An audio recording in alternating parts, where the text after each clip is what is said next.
Hello and welcome to Eternal Durdles. I'm your host, Zach Clark, and with me as always, Phil Blechman. Phil, how's it going, man? Zach, I've been looking for Magus of the Sensei's Top on this spoiler for like the last 5 weeks. Yeah. I can't find it. I haven't been able to find it either. Maybe it's in the Commander thing. We'll get to the Commander after we get to the main set. So yeah, we're just gonna get right into it and talk about Tarkir Dragon Storm and the new cards that are legacy considerable. Let's say there are some definitely legacy playable cards in here, but there are also some considerations. I think the first card that is a consideration is this Ugin Eye of Storms card. For those of you listening and not watching, it is a 7-mana Planeswalker, Ugin. And it has a static ability, which we all love on Planeswalkers. When you cast this spell, exile up to 1 target permanent that's 1 or more colors. Whenever you cast a colorless spell, exile up to 1 target permanent that's 1 or more colors. The +2 is gain 3 life and draw a card. The 0 is produce 3 mana, and the -11 is search your library for any number of colorless non-land cards, exile them, shuffle them, and until the end of turn, you can cast those cards without paying their mana cost. It starts at a loyalty 7. Phil, tell me what you think about this card. Zach, is this type of card? I mean, granted, it's 7 mana. It's only going to go in Ancient Tomb decks. Yeah. Blah blah blah blah blah blah blah. Is this design? Like, do you read this design and go, okay, I guess I'll just not play with permanents? Yeah, I mean, here's the thing: is 7 mana is a lot of mana. Even in the Ancient Tomb decks. So like, it's turn 3. Sure, if it is turn 3, but like that's probably like turn 3 with a daze. Like this card feels to me like a modern design, like specifically for modern, so that you can play yet another dumb thing in Tron. And there are certainly decks in Legacy that are going to take advantage of this card. The only thing that I am incensed about this card actually is the fact that it has an ETB trigger on top of the fact that it also will draw 3. It's not an ETB trigger. Yeah, it's way worse. It's a cast trigger. It's a cast trigger. Yeah, even worse. And it's like this card, after getting rid of Stone Mega Spawn, they're like, we just want to make sure that you guys still keep your consigned memories in your sideboard just in case. I don't know. To me, like if my opponent has 7 mana and untaps, I just assume I'm losing the game anyhow. So like that's where I'm at with this Eye of Ugin, Ugin Eye of the Storms card. I always think like if my opponent untaps with 7 mana, I feel like that's always going to be a shaky line, because untapping with 7 mana in Legacy is not untapping with 7 mana. It's untapping with a pair of Ancient Tombs and a rock. Like you get to 7 mana on turn 2 with a what's the artifact that I'm forgetting the name of right now on the spot? The Grim Monolith. With Grim Monolith, this is a turn 2 play. So it's like, yeah, okay, there's counter magic, of course there's like, blah blah blah, but like the idea that this is, turn 1 Grim Monolith, turn 2 cast this, like and then you get the trigger. So like if you do anything on turn 1, it's undone, and now the game is just effectively over because there isn't reasonable removal for this kind of permanent. Like I don't know. It goes up to 9 loyalty and replaces itself immediately after exiling something. Like here's my stance on this card. Cast it on an empty board, it's still going to draw a card and replace itself, and then threaten to ultimate the turn after. Like, granted, yes, it's a chunky thing. It's only going to appear on a subsection of decks because it's a chunky thing. Yeah, but like, it just kind of is. It just kind of sucks, right? It's just boring. Like this card that just does everything, and the only thing it's asked from you is colorless mana. It's not even asking you to choose a lane. Yeah. Here's the thing about this card that I'm looking at is look, for 7 mana in Legacy, if you cast a spell that costs 7 mana and you get nothing out of it, even if it gets countered, right?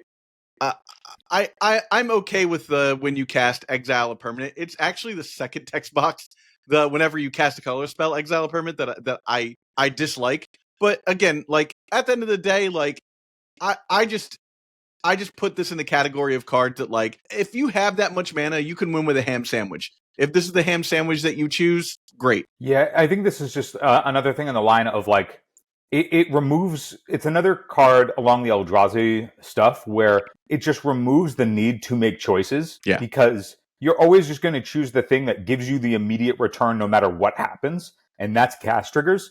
So, like, if you're debating between this or literally anything else, you're going to go, well, the upside of me... like just being able to jam this, regardless of whatever interaction may or may not be there, and still get like the obvious insane value from it, means that like it's obviously going to be the choice. So it sort of like dumbs everything down. You no longer have to make any decisions because like of course you're going to choose the thing that gives you something no matter what happens. Like you're not going to invest any amount of risk into a choice. You're just going to do the thing that it gives you automatically. So it's like count your mana, slam the thing. It doesn't matter if they interact with it because you're always going to go up on the exchange like in a positive way because you happen to be playing with soul lands, and that's it. Like the analysis of this card beyond anything else is just like, yep, it does everything. It generates value, cards, mana, interaction on the board. It's colorless, so that's it. Like there's nothing intriguing about this card, and it doesn't inform you of any other choices that you would make because cast triggers undo all that. Like, and this is not salt. This is just like what the card does. Yeah. Like if you were debating between this or, you know, Wormcoil Engine or any of the other like thick stuff that sometimes people will play in Tron or whatever in Modern, it's like, why would you ever waste your time doing that?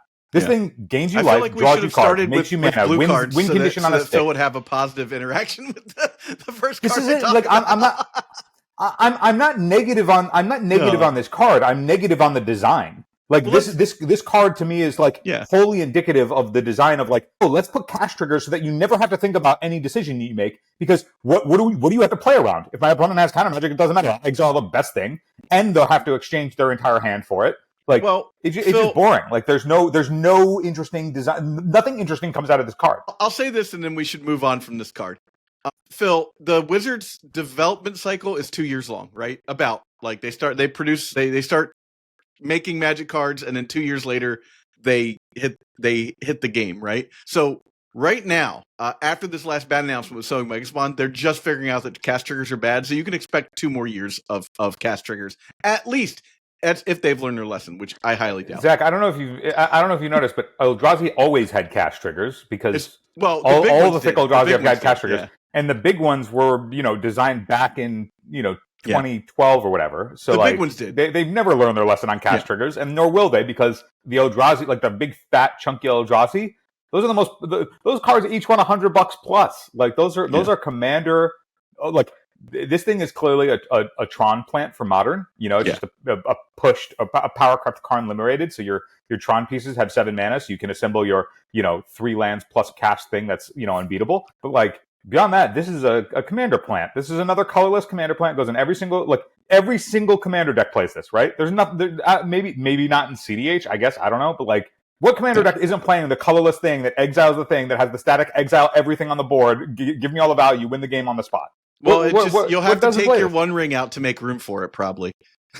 All right, let's move on. Finding the right high-end cards for Legacy, Vintage, Pre-Modern, or Old School Magic can be challenging. That's where our friends 3-for-1 Trading come in. 3-for-1 Trading is one of Europe's top Magic the Gathering retailers with an incredible selection of premium singles, sealed product, and even full sets, all available with free, fast, and secure worldwide shipping. They add fresh inventory every Wednesday with weekly deals and discounts. So whether you're hunting for that elusive piece of power, a legacy staple, or something spicy for your collection, they've got you covered. First high-end orders over $500 or €500, use the code EDFREE to get free worldwide shipping. Check them out now at the number 3, the number 4, the number 1.gg/ED. That link takes you right to the shop and helps support the channel. Huge thanks to 3-for-1 Trading for supporting the Legacy community. Now back to the show. This card is an F, but it's obviously very good. Let's talk about Clarion Conqueror, which is a 3-mana flyer for 2 and 1 white. It has flying, obviously. Activated abilities of artifacts, creatures, and planeswalkers can't be activated. It's also a dragon, if that matters. Phil, this is. Do you think this is good enough to even see play in say like a Death and Taxes style deck, or this the only place that this sees play is in those Ancient Tomb decks? Only in the Ancient Tomb decks. I think only in the Ancient Tomb decks. I think 3 mana is too. Like we've seen the D&T style stuff. Play a variety of different 3-drop hate bear type effects before. Sure. But this one shuts off Mother of Runes and shuts off. Correct. You're not doing that to yourself. This is Archon of Emeria's Stoneforge Mystic and stuff like that. Yeah, of course. Yeah. This is Archon of Emeria's 5 through 8, and it's only going to go in the Stompy decks. Like those type of Stompy decks. This thing, I think, more so than anything else, is just going to be a huge haymaker addition to Vintage. Is where I think this goes. Yeah. Because this also if this comes down, like Psychic Frog is still legal in that format and is in the best deck. So it's like, if this comes down before Psychic Frog can't grow past this thing. So, and it can't fly. Like Tarkir Frog can't fly, so this thing has some interaction there. But like, this thing being 2 colorless and a pip, that's notorious ancient 2 mana, and it's only going to go in those decks. Yeah, and I don't know. I think the design of this card is fine. Like whatever. Like it's fine. If this goes up against me, I'm like, yeah, you got me. I'm the guy who playing the activated artifacts and abilities deck in Cephalid Breakfast. I guess I have to remove this somehow, right?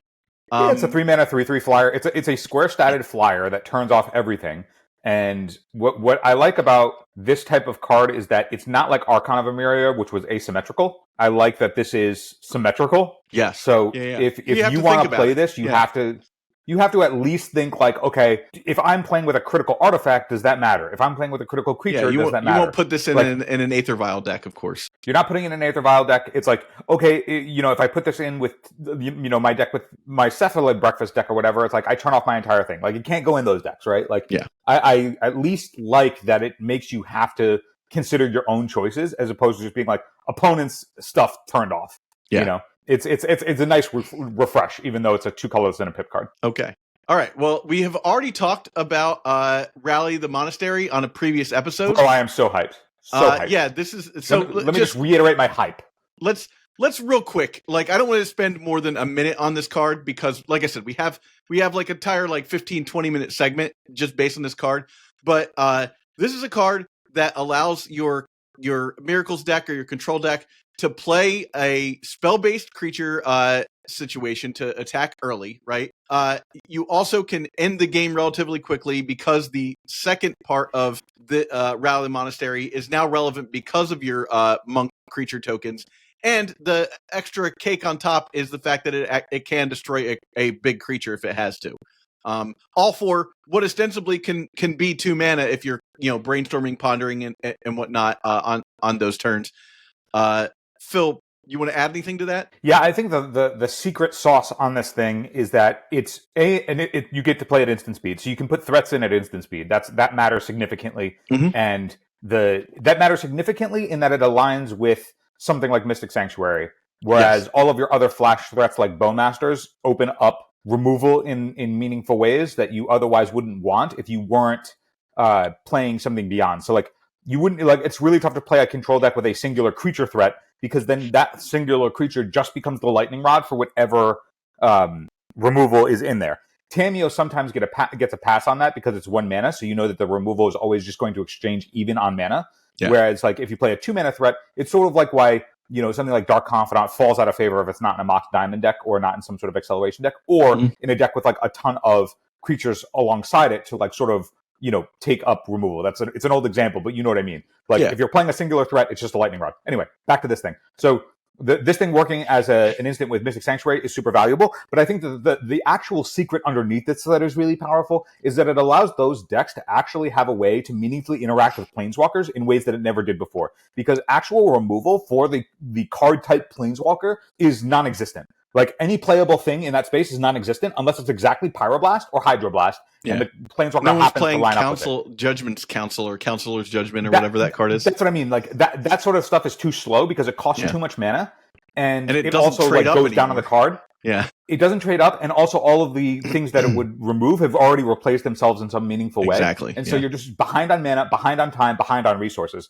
This thing getting to actually interact at instant speed with the against the thing and going up the card. So if you make 2 monks, and then like if you cast Narset against me, and then plus go up the card, but then I get to go Rally the Monastery, put in 2 monks, and then untap, I'm now even on cards, and I get to try and check that Planeswalker. Yeah. That's just a sort of interaction in a playable card that just hasn't existed before. And so I'm really excited about that more than any other aspect of the card. All of it is good, but it's really just like, oh, finally I get to interact meaningfully with Planeswalkers. Oh, now maybe like I'm not just dead to the initiative existing as a mechanic that I can interact with, to obsolete my style of control without leaning heavily into creatures or overboarding, significantly having to respect it or having to ignore it. It's like being able to just play instant speed threats that are meaningful threats. It's not just put tokens into play. It's not try and setting up and entreat the angels, which costs a ton of resources and time. This is an early play that you can do that just provides you resources, and it's a really powerful tool. It's a really powerful tool. I'm more excited for this card than I've been for any card in a while. Yeah. Hey, Legacy fans, since you're enjoying the show, please like and subscribe to the video. It helps the channel grow.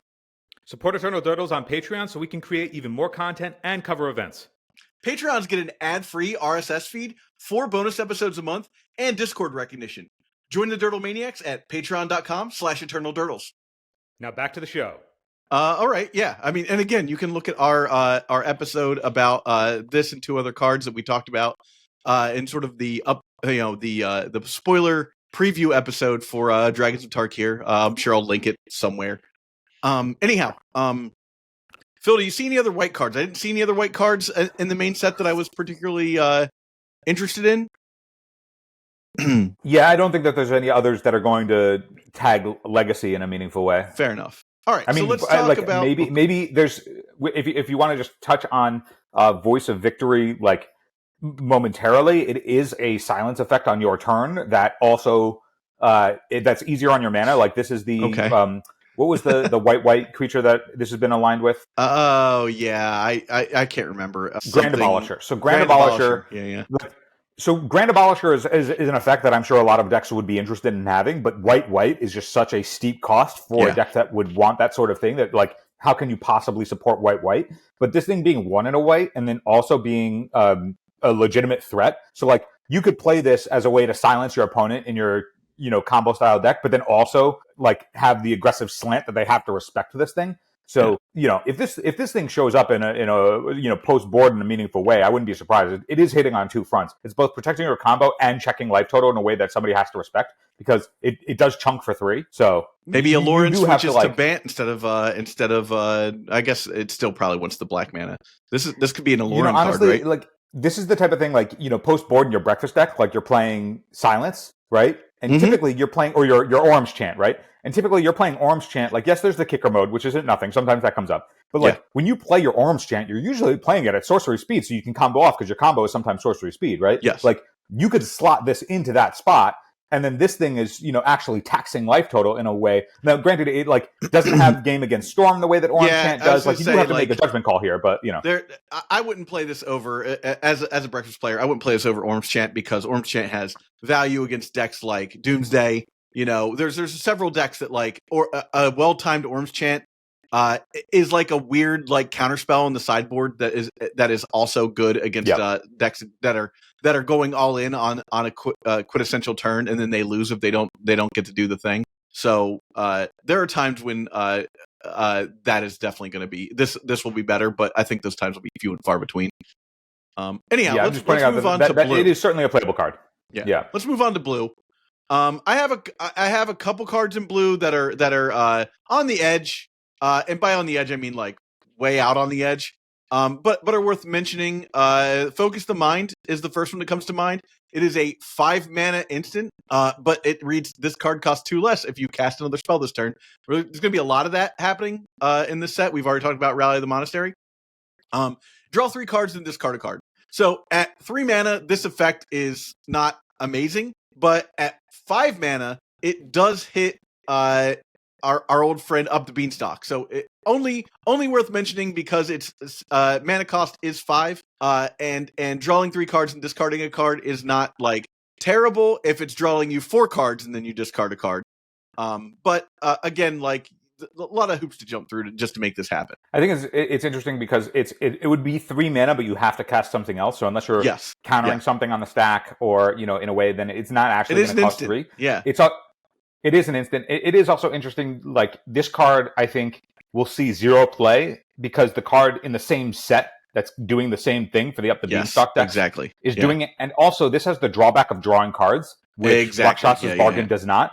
Yeah, and we've talked about Rakshas's Bargain. That is also in that episode with Rally the Monastery. Like Rakshas's Bargain is going to get you 2 of the top 4 cards and then dumps value into your graveyard. This thing is going to get you 2 cards because you have to loot after you've drawn. Yeah. So like this thing isn't providing you any additional value of what Rakshas's Bargain is doing. Rakshas's Bargain is already going to take you into the colors that the best version of Up the Beanstalk is in anyway. Yep. And it's doing all of the same things. And you don't need to cast another spell to actually get the discount there. So like Focus the Mind just sort of loses out on every axis, both contextually and against the card straight up. It's funny, without Rashasa's Bargain, that might have been a consideration, right?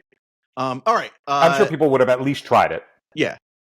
All right. Naga Spellcrafter is a very interesting card to me.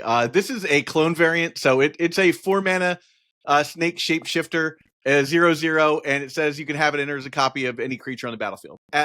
Literal clone text, but then it has Renew, which is the Sultai keyword, and it's for 2 and a blue. Exile this card, put a +1/+1 counter on target non-legendary creature you control. Each other creature becomes a copy of that creature until in turn activate only as a sorcery. I don't know if there's some sort of combo that you can do with this, but it just, like, weird effects like this always have me wondering, like, ooh, is there something here? I guess if you're in some sort of token thing, I think the thing that you would matter is, like, what's even the creature that you would want to copy? Because this thing is asking, like, first off, you have to have the floor acceptable on this card, which is clone, which is not acceptable. No. And then you have to have a board, and, you know, a board is very hard to have. Yeah. And then you have to spend 3 mana and have this card in your graveyard. Like, I think this thing is way out of bounds for where Legacy is at. I just super wonder if there's something wild that, like, you can play, like, you know, like like part of an Aloran combo, but this costs 4, obviously. But you're not really worried about its mana cost or even the text on the card. I'm 100% worried about Renew and being able to put this into the graveyard and then doing something wild with it. And it's not counterable because this is not a spell, you know? So interesting to think about it in that context. I'm sure someone will come up with something wonky that it does, at least in like EDH or something. So I don't know. This effect just is somewhat unique. I think there's a card called Mystic Reclamation or something that does something similar to this. So it's not the only time an effect like this has existed, but interesting nonetheless. All right. There's the one blue green 2/3 that says if you control 4 of them, you win the game. Ooh, that I'm sure people adore in Casual Commander, and I'm sure. But I think that's like during your upkeep or something like that. It's not. This is a sorcery effect. It might not. Wow. That might not work. Yeah. Got to keep jumping through hurdles. Yeah. All right. So we've got Naga Fleshcrafter. I haven't seen anything else until I get to. I mean, we could talk about Taigam if you think that's worth talking about. It's too slow. I could see maybe like I don't think it's going to see play, but like Roiling Dragon Storm, like you do have a 2-mana draw 2. If you go to Roiling Dragon Storm, which is the enchantment. Let's talk about this card real fast, just so people know what we're talking about. This is Taigam. Oh, sorry. Roiling Dragon Storm is the card you wanted to talk about. Where's that at? Yeah, go scroll up. Roiling up right there. Dragon Storm. Roiling Dragon Storm is a 1 and a blue enchantment. When this enters battlefield, draw 2 cards and discard a card.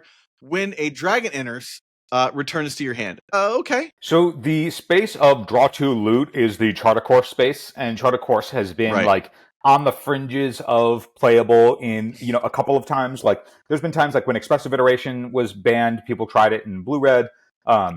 Like the Charter Course back in the old times with what was the 1/1 that adapts and turns into a 5/5? Yeah. Phil, I guess the question I'm going to ask here is so this would trigger off of a Deliriumed Dragon Rage Channeler. So it's an enchantment for Dragon Rage Channeler, so it's another card type. But it also has there's a couple things. I don't know if they're good enough, but there's a couple things that are at least pointing out to think about. This thing does flip your Tamiyo on turn 2. So play Tamiyo, play this, right? The exact same thing that Charter Course does. That's not new territory. Sure. The difference is this being a late game card in the same way that, like, let's say you were to play Up the Beanstalk with your Murktide Regent. Murktide Regent replaces itself. This is in that exact same play with Murktide Regent. You play Murktide Regent, you pick this up, and then play it again. That is a blue card. Rather than having to go into green for Up the Beanstalk, this is one in a blue that does the same, like if we look at this as a parallel to Up the Beanstalk, right?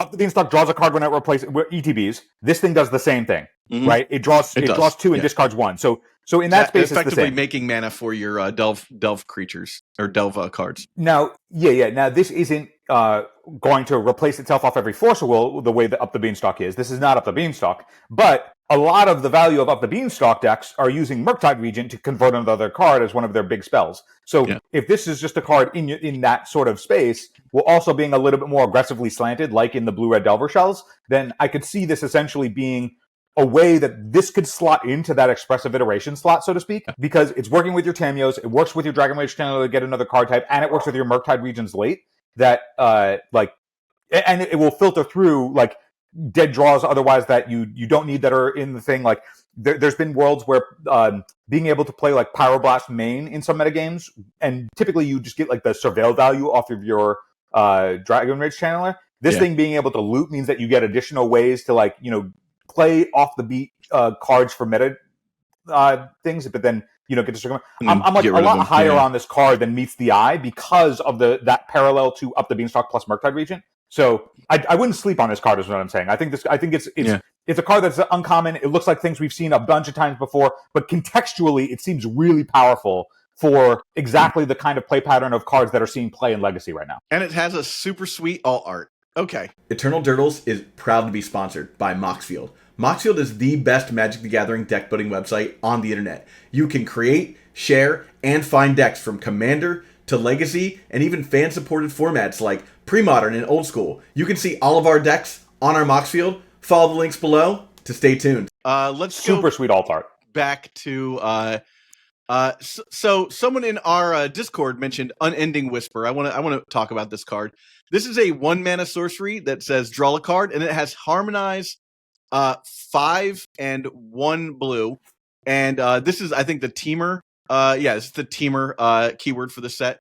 You can cast this card, and then you may tap a creature to reduce its cost by X to pay for the Harmonized cost from the graveyard, then exile the spell. So it's basically flashback, but like your creature's power can reduce the cost of the flashback cost. People were talking about this as like, oh, here's another draw 2 kind of thing. Like, oh, your Dragon's Rage Channeler can help cast this or something. I don't know. Yeah. Like, I've heard it this and myself. You know what's funny? I think all the people that are talking about that should be looking at what's the card we just were looking at? Roiling Dragon Storm? Yeah, I agree. Like, all the people that are like, oh man, like this is the draw 2, like this is the expressive. I'm like, no, Roiling Dragon Storm is that card for you because you're playing Murktide. And the funny thing is that you would get the value out of Dragon's Rage Channeler and Murktide Regent in almost the exact same way from this card. In the exact same way, but also it's funny because people are like, oh, you play this with Dragon Rage Channeler, you can dump it into your yard and then draw another card. I'm like, fam, 3 mana. If you have a pumped up Dragon Rage Channeler and then dump this into your yard and then tap the Dragon Rage Channeler to cast this, you're paying for Think Twice. It's just Think Twice. Exactly. You are paying. It's literally just Think Twice. So like, just play Think Twice if you want to do that. Roiling Dragon Storm is actually the card that you're talking about because it costs 2 mana, it's drawing you 2 and looting, and then it's rebuying itself later on in the game. Like, and it's blue anyway. Like, Roiling Dragon Storm is the sleeper. And most importantly, Phil, this does not have a super sweet alt art. Like, we have to look at all the context clues, fam. Like, I really do think, like, Roiling Dragon Storm is going to be the sleeper hit of this set that nobody's actually looking at. Like, Rally the Monastery, I knew immediately. Like, Rakshas's Bargain, everybody sees it pretty clearly. Like, I think Roiling Dragon Storm is the one that has had no real, like, heat or attention on it at all, and prepare yourselves. That's a card that's going to see plenty of play. Yeah. All right. So I didn't see any other blue cards. There's only like 5 other blue cards. Didn't see any other blue cards that I was like, ooh, this is where it's at. And honestly, black is pretty sparse as well. But I did see some discussion around the rot cursed Rakasha. I want to go back before, just so you know, there is another black playable that I think is a possibility that's under the radar that nobody's looking at that we can just chat contextually about. Yeah, which is if you look at the one with the monkey on it, right there, the Alchemist's Assistant. Right. So 2/1 lifelink is put a lifelink counter on a creature. Okay. So let's say you're playing some sort of Grixis tempo list, and you are uninterested in going to Barrowgroyf, right? Because Barrowgroyf is 3 mana. If you don't want to go into Barrowgroyf, you can go into this thing going into your graveyard, and then being able to put a lifelink counter on your Murktide or your Dragon Rage Channeler after the fact, or like dump itself, and now you can just win races for 2 mana. Like, that's not the worst. Like, do I think it's good? not necessarily. Like you have to contextually work for it. But if you're like, man, I really don't want to go to a 3-drop because the games that I would want Barrogoyf against are also decks that are probably playing Wasteland. And if I'm already in Grixis, like that's going to be tentative. Like I'm already going to be running into like Days Wasteland in that sort of positioning. I'm really not interested. But like a 2/1 lifelinker that can just like sit in the way and then or get milled, and then you just get to like put it on something where you're just never losing a race after the fact. Like I could see this being like the tech, you know? Okay. Like this is not in the same way where like I think Roiling Dragon Storm is just like a main deckable playable. I think Alchemist Assistant could be like, I want to keep a lower curve, I want to be able to go under the Barrogoyf decks. I'm going to Days Wasteland them out, but then I'm going to be able to play lifelink when I like put lifelink on a creature and never lose a race if I need to. Like this is more context than I think Child of the Night ever needed. But like also, if you could chunk Child of the Night into your graveyard and then uncounterably put a thing on it. I get it. There is more context to this card than Child of the Night for sure. I do want to mention this is a mandrill that we're looking at on this, and how the mighty Hooting Mandrills has fallen, Phil. Zach, I don't know what you're talking about. We're talking about this as a potential legacy playable. All right. Let's move on to where was it at? The Rock Cursed Rakshasa. This is a 2-mana 5/5 demon with Decade, so it can't block when it attacks. Sacrifice it at the end of combat, but it has Renew. And this Renew is black X. Exile this card from your graveyard. Put a Decade counter on each of X target creatures. Activate only as a sorcery. I've seen some talk about this card, but I don't know. I'm not seeing it particularly. Like, do you know what's going on with this, Phil? No, I don't think it's playable. Okay, good. I wanted to ask because I was like, people have been talking about this, and it's an $8, $9 card, and I don't know why. Maybe someone. I'm sure in the younger formats. Someone can tell me in the younger formats what's going on. Yeah, it's probably playable. I think like if you're looking for like a cheap beater in black, like, and you're not playing Death Shadow, you're just looking at Nethergoyf. Like Nethergoyf is going to give you the same stats without having to sacrifice itself when it attacks once. Yeah, like. Yeah. If this creature is played against me and somebody attacks, I'm like, okay, looks like you played Flame Rift. Yeah, I'm not spending a card on that. It's just going to the graveyard, you know? Yeah. Unless you really needed to go to, unless they're going to get all of your angels with this Decade thing afterwards. Oh, if they want to spend their entire turn, please. All right, so let's talk about Sidisi, Regent of the Mire. So this is a 2-mana 1/3 zombie snake warlock for 1 and a black, and it has tap to sacrifice this creature. A creature you control with mana value X other than Sidisi. Return target creature with mana value X +1 from your graveyard to the battlefield. Activate only as a sorcery. That activate only as a sorcery is what stops this from being playable. Yeah, I mean, it's another. The thing is just that like it's really, really difficult to play in current Legacy cards that need something else. Yeah. And if that something else doesn't win the game immediately, like you can get away with playing the Cephalid Breakfast cards that are all individually mediocre because when you assemble them, the game ends immediately. The game does.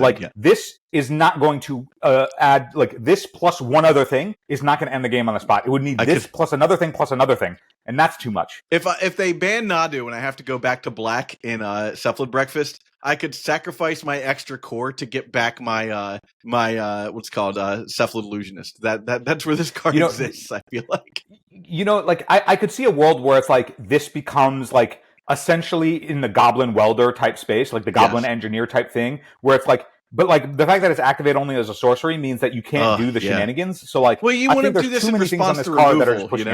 You want to do this in response to removal. It's not quite there. All right, I didn't see any other black cards. Did you see anything, Phil? Okay, great. Let's move on to red. You mentioned Corey Steel Cutter. This artifact is a 1 and a red for an equipment. Equipped creature gets +1/+1, has trample and haste. It has flurry whenever you cast your second. That is the Jeskai thing, by the way. Whenever you cast your second spell each turn, create a 1/1 white monk with prowess, and it has an equip for 1 and a red. Talk about Dude, let me tell you, I think the blue-red Delver players are eating good in this set, like in a lot of ways that are not like the headlines, you know, like with the cards that people are talking about at the top. Like when this card came out, I was like, oh, sweet, finally, like the non-creature thing that can be a win condition from just playing the game, right? Like if you play the game, you will naturally start making monks, and that's really good because you can do it every other turn. This one, like once Rally the Monastery came out, I was like, okay, that's just way better. I'm moving into that because then I don't have to, worry about a heavy splash. But like for the decks that are centered in red, like this is way better than Young Pyros and even with this just sitting on the board, right? Like this, if you never equip this card, right?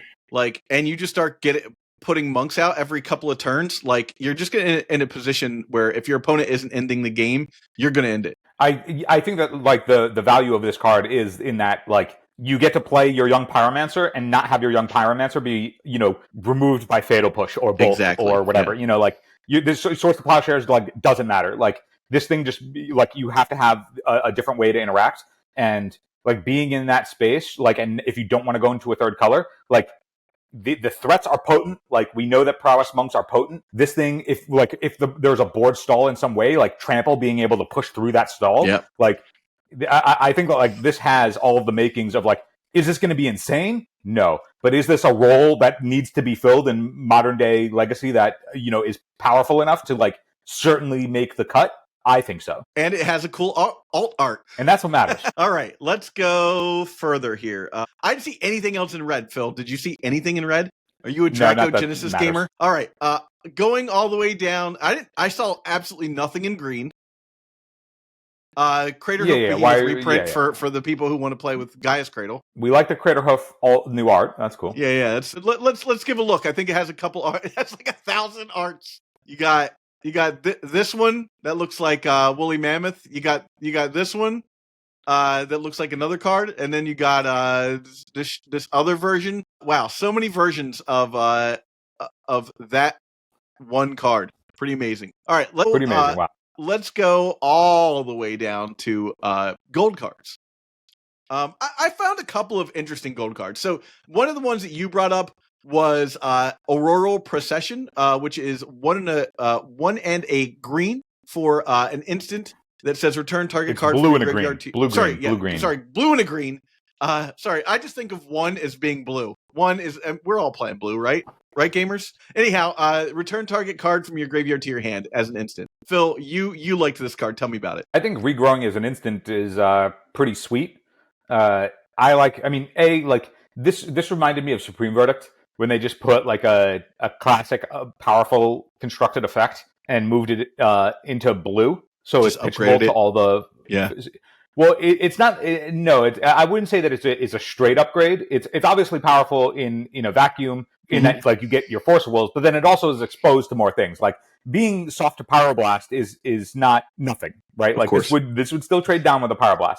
So, but like the upside is that like you get to pitch it to Force, but like this being an instant means that like if you have this in your hand and you don't know if you want a counter spell or a removal spell just yet, you can respond to what your opponent does by picking up what you need and not waste that mana in the way that regrowth would make you have to you'd have to untap and then catch the thing, and that's why it's not playable. So like being able to respond to figure out what you want to tutor is really powerful, and we don't get to see that very often. So like, is regrowth powerful enough? Like I've played regrowth before. I think it's on the cusp. Like if regrowth was an instant, like I'm sure we see it in more places.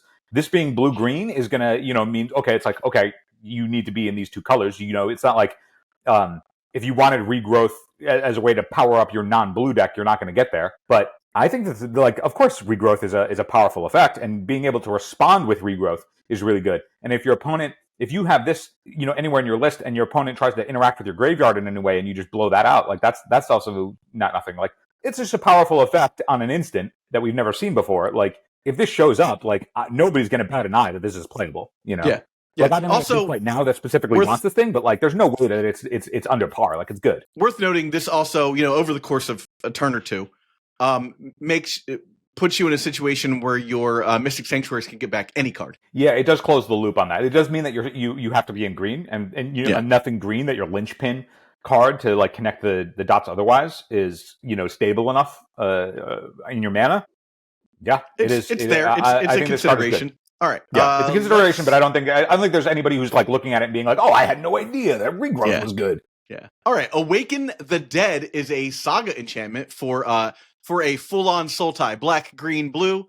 Its first chapter is destroy target non-land permanent. So 3 mana, destroy target non-land permanent.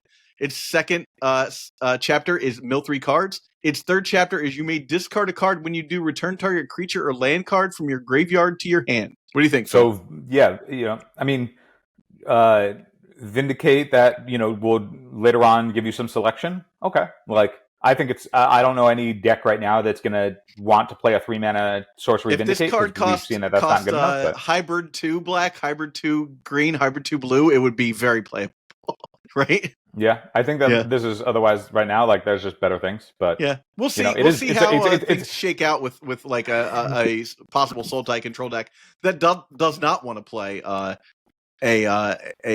up the beanstalk situation. Right now, I don't think those exist. I could also see like this being a world where it's like if you were looking for the Vindicate effect, like you're like, oh man, I really just need something to destroy anything. Like this is a way to do that in Sultai. That by being in Sultai, I mean that it is blue. So like if you were like, I just need a Vindicate, it can be anything. I just need a foolproof answer to anything. Yeah, this one does pitch. It is all the things. Like, okay. But it pitches to like your force of vigor as well. Force, if you're in that, like endurance, all that stuff. All right. So I can see enough going on that maybe it shows up as a one of in like your random mid range decks if people are playing the gentleman's game. But beyond that, I don't know. Yeah, we'll have to see. The gentleman's game has not been established yet in the new meta, I feel like. All right. I skipped around a little bit here because I was looking for specific cards, but I did want to bring up all of these hybrid. 2 hybrid white, 2 hybrid black, 2 hybrid green. This is Kentree Severance. This is exile target permanent with mana cost, mana value 3 or greater. And this is, these aren't traditional colors for, say, Sultai Beanstalk, but a 5-color Beanstalk deck could cast this. I think that the thing that the gap that is lost in any non-blue Beanstalk deck is. Like Beanstalk is specifically good because you have Force of Will. And Force of Will is a card that you otherwise already want to be playing, so Beanstalk is not asking anything of you, right? Like you're already sleeving that card up. If you have to go into a space where you're like, well, I could reach into this because Beanstalk, but I wouldn't play it otherwise, it means that the times where you have that card and not Beanstalk, you're going to be like, why did I do this? Yeah. So I don't think that that's a space. The other ones, you've got a Berserk variant here that lets you fight a creature, which I don't think that any of those decks are going to want. I can't see a situation where I'm like, ooh, I want my my Murktide to like kill my opponent in 1 turn. I need that to happen immediately, and I'll spend 3 mana on it and draw a card. I just don't see that being, like you're playing the Murktide because you want to just end the game, but like not in that kind of like insane way. The other you don't need to win more. You can just win. Yeah, exactly. Winning more is the exact. And Berserk is fine for 1 mana, but for 3 mana, come on. Zach, are you scrolling past Jeskai Revelation, my guy? I'm not. I went through here looking for 5 mana cards first. So what I've got in my deck here that I'm searching through is just what are the 5 mana cards that would fit into that first. So I wanted to talk about Lotus Light Dancers. This is a 2 black, green, blue zombie bard, and it says when it enters, search your library for a black card, a green card, and a blue card, and put them into the graveyard, and then shuffle. As a rare, a 3/6 lifelink creature. I just don't think this is making it. Correct me if you think I'm wrong there, Phil. If there's a combo to be had with it, it's not a deck that I play or expect to be good. So yeah, we've got Kotis in that what's called Sultai Shell. Kotis is a legendary zombie warrior for 1 black, a green, and a blue. It's indestructible. It says whenever it deals combat damage to a player, exile top X cards of their library where X is the amount of damage dealt. You may cast any number of spells with mana value X or less from among them without paying their mana costs. This is in that realm that I think a few years ago, like Kess lived in. I don't think it's playable now because it's like it's 1 mana short of being playable and like being like a value card in those decks. But the fact that this is indestructible kind of had me like look at it a second time. Yeah, it's not playable, I don't think. Yeah. All right. Let's move back up to Jeskai Revelation. Phil, what are you doing with this 7 mana instant? This is 7. It's 4, a blue, a red, and a white. For an instant, it says return target spell or permanent to its owner's hand. Jeskai Revelation deals 4 damage to any target. Create 2 1/1 white monk creature tokens with prowess. Draw 2 cards, gain 4 life. How are you casting this, Phil? Who cares, Zach? It's another big thing that Merchant Scroll can Merchant Scroll for. And that's sweet. That's so sweet. It's super sweet, am I right? Okay. That's it. That's my whole analysis of this card. It's just that's sweet. Your whole analysis of that card. All right, great. I was like, how am I missing something here? Of course, we've got Rakshas's Bargain. There it is. This is a card we've talked about in detail on that episode where you can check out, earlier in the thing. The 3 cards you should check out from this set we posted about a week ago. So I'm not going to go into too much detail about Rakshas's Bargain. It's going to be good in that one specific deck, but it will be very good in that one specific deck. I think it'll be probably as 2 of. All right. A card I wanted to talk about as well was Song Crafter Mage. There's not a what is that? Collected company deck in this format yet. And 4 mana is a lot, of course, but this allows you to do Collected Company, and if you have 5 mana, you basically can cast Collected Company again, which is pretty interesting. So this is a Flash Bard, human bard, as a 3/2 for a green, a blue, and a red, and it says when this creature enters target instant or sorcery card in your graveyard gains Harmonize until end turn. Its Harmonize cost is equal to its mana cost. Basically, you would be able to tap this for 3 colorless mana to recast something in your graveyard.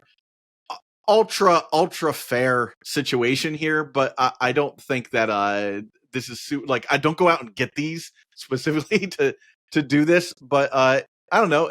Interesting to see a card like this that has this effect that might be useful other than the Collected Company situation. It's funny, didn't they just also print Snapcaster Mage into the set? I feel like something that was like Snapcaster Mage, maybe. Yeah. I mean, this is not playable. And it has super cool alt art.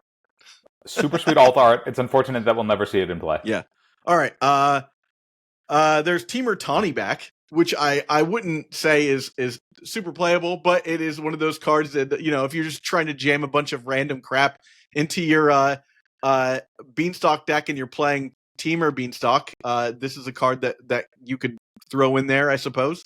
I think you're not playing a 3/4 for a 3 mana 4/3. That's just no. I think you'd rather play Hooting Mandrills. So let's see what else okay, this is a card that I think in our very brand new segment, Phil, of if Atraxa and Grizzlebrand didn't exist, Arini, the song ending, is a 8 mana 10/10 dragon. So that is 5 colorless mana, 1 green, 1 blue, 1 red. None of that matters because you're going to be trying to get this into play off of a reanimate. Flying, protection from white and black, Phil. When this creature enters, it deals X damage divided among any number of target creatures and or planeswalkers you control, where X is the number of lands you control. I just like protection from white, protection from black. The 2 most highly played removal colors. This is a 10/10 flyer. So a lot of times if this were to come out, it would end the game. You can get rid of a couple of smaller creatures. If you're playing against a deck like Cephalid Breakfast and you have 2 lands out, boom, boom, I hit a couple of your things, I don't know, Phil. What do you think about this if Grizzlebrand and Atraxa didn't exist? I think they would go to something that doesn't die to Pyroblast. I guess if you're, but are you really bringing in Pyroblast against a Reanimator deck? If you know that if Grizzlebrand and Atraxa don't exist, and you know they're putting Arini into play, Fair enough. I don't know. It's something to think about. The protection from white. Yeah, no, I truly think that protection from white, specifically on a 10/10, is actually kind of interesting because, so often you reanimate targets just get swords afterwards. So this is something where it might be maybe a 1 of or something. Who knows? Yeah. If you're like I want to threat against exactly Swords to Plowshares decks. Yeah. Yep. And then hopefully you stole game or you won game 1 as the Reanimator deck. That way they don't have Pyroblast in against you. Yeah. All right. Dragonfire Blade is the next card I want to talk about. This is specifically, in another segment we always like to have on this show.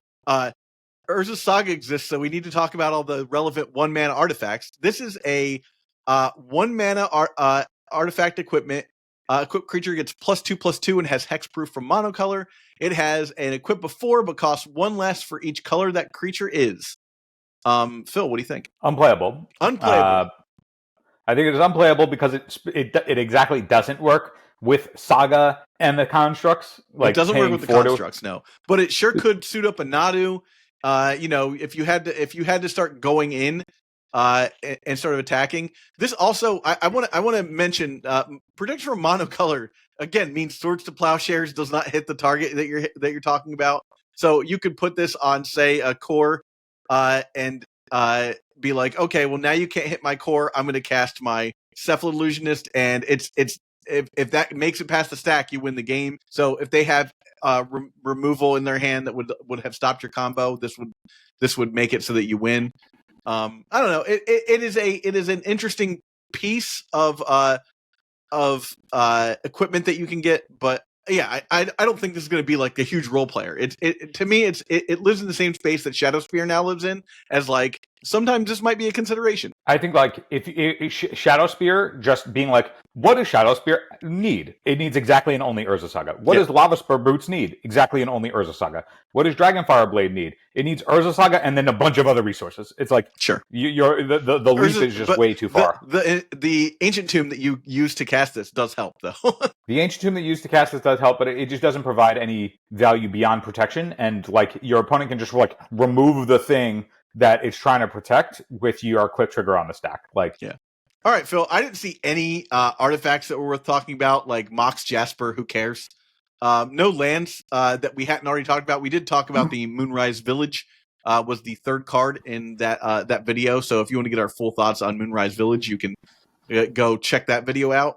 But yeah, I didn't see anything else in this set that I was like, oh yeah, that's it, man. That's the card. So Zach, what's your top sleeper pick from the set? I think it's Arini, the song ending. I think that is a one of consideration for Reanimator. And I think the sleeper is Roiling Dragon Storm. Roiling Dragon Storm.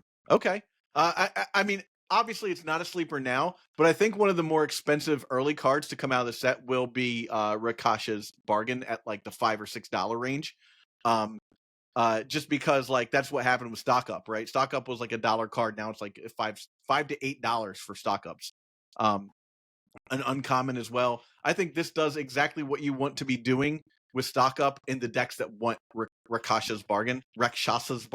I cannot say that because as a D&D player as a kid, I did not read things phonetically, and the dyslexia took over. So that's just a word like Teferi that I will always end up mispronouncing. But then you got it right there. That's the first time you've ever said Teferi. Did I? Yeah, see, that's a dyslexia situation. That's a perfect example of dyslexia. Where I try to say the wrong thing and I say the right thing instead. Anyhow, yeah, so those are the cards that are interesting, at least from this set. I think that you could reasonably see across the board from you. Did we miss any? Let us know in the comments if you saw something that we missed that we should have talked about, and embarrass us. Phil, did you see anything else maybe in the Commander set or anything like that you cared about? No. Okay. Well, everybody, thank you for watching, and we will catch you on the next one. Have a good one. Before you go, I need some help. Please subscribe to this channel and do your part to help sustain the Legacy content ecosystem. Just subscribing to this channel goes a long way to reminding YouTube that people love and support this format. Now, if you really want to go the extra mile, you should think about supporting us through Patreon. Both the links for subscription and Patreon are right here. And if you're listening on an audio format, you can go to patreon.com/eternaldurdles. Thanks so much for watching.